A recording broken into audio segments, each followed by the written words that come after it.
Hey guys, welcome back to our channel, The Purpose Driven Homestead. I'm Amanda, and today I am super casual with you guys. I wanted to come on and answer some of the questions that we're getting from our Instagram page. Okay, I constantly get this question and I want to go ahead and bring it here because I think it's a great conversation. For those of you that are really looking for to raise meat on your backyard and that haven't done it yet, whether it be rabbits or quail or chicken, turkey, whatever have you, this frequently comes up. So I just wanted to talk about it here. The way that we were able to, kind of not get attached to these animals is to constantly refer to them as meat chickens or meat rabbits or whatever it is.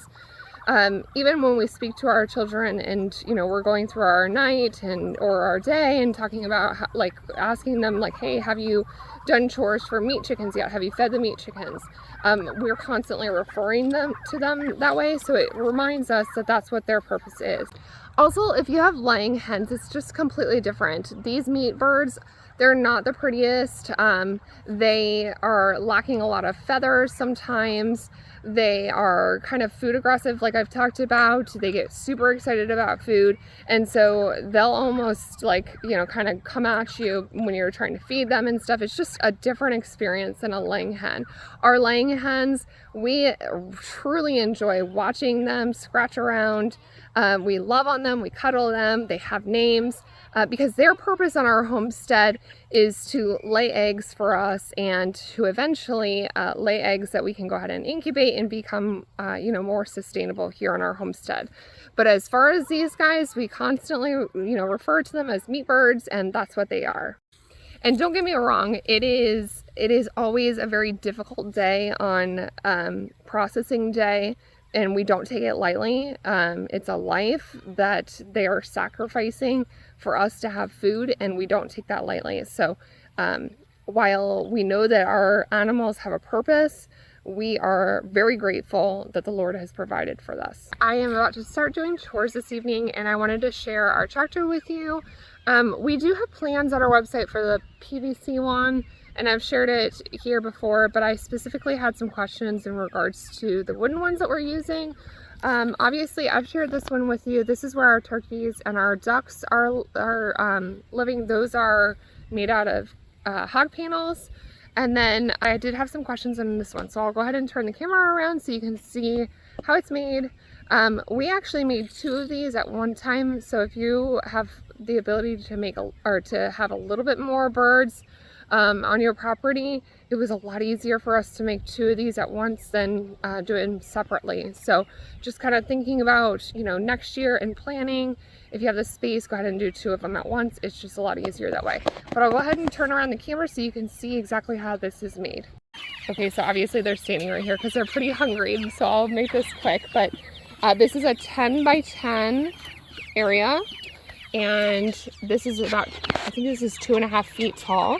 And we used 1/2-inch hardware cloth. Now, some people use chicken wire, but I don't believe that is as secure as if you use the 1/2-inch hardware cloth, because the raccoons and stuff especially can, just claw in there and get the chickens. So this is a lot more secure. We have, these are ripped down by 2x2s, and on the bottom, those are 2x4s. So 2x4x10s on all sides. And then on the top we have, on that side, hardware cloth going across, and then metal roofing on this side. And this side we just didn't secure it down. You can see we have some roof screws there, self-tapping screws. And then this we just leave it open so that we can slide it back and forth and feed them. So we have a rope on the front of it that we're able to go ahead and pull, and normally do is sprinkle some of their feed. They're really driven by food and they're very hungry birds, so it's a great way of being able to move this and not run any of them over. Once I sprinkle that food in front of the tractor, they come running, and for the most part they stay in the front of the tractor, so we're able to go ahead and pull it. And once you're past that part and they're able to get to that food, they basically just stay there, and they're super excited to just, be in that spot, and it allows you to move it the rest of the way. So that is our tractor. It's very, very simple, really easy to make. Okay, so you know the animal that you want to go ahead and raise in your homestead, and where do you go from there?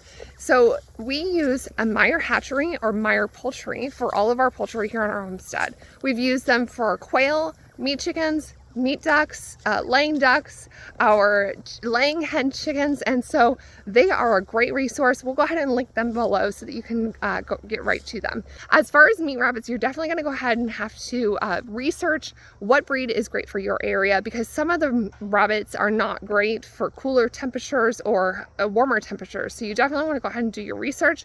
We raise silver fox rabbits on our homestead. For us on our homestead, we were able to meet 2 different breeders on Facebook Marketplace. We met up with them, grabbed our rabbits, and we were able to have breeding stock on our homestead. Now that was back in the Midwest, and since we've been here in North Carolina, we've actually added to our breeding stock.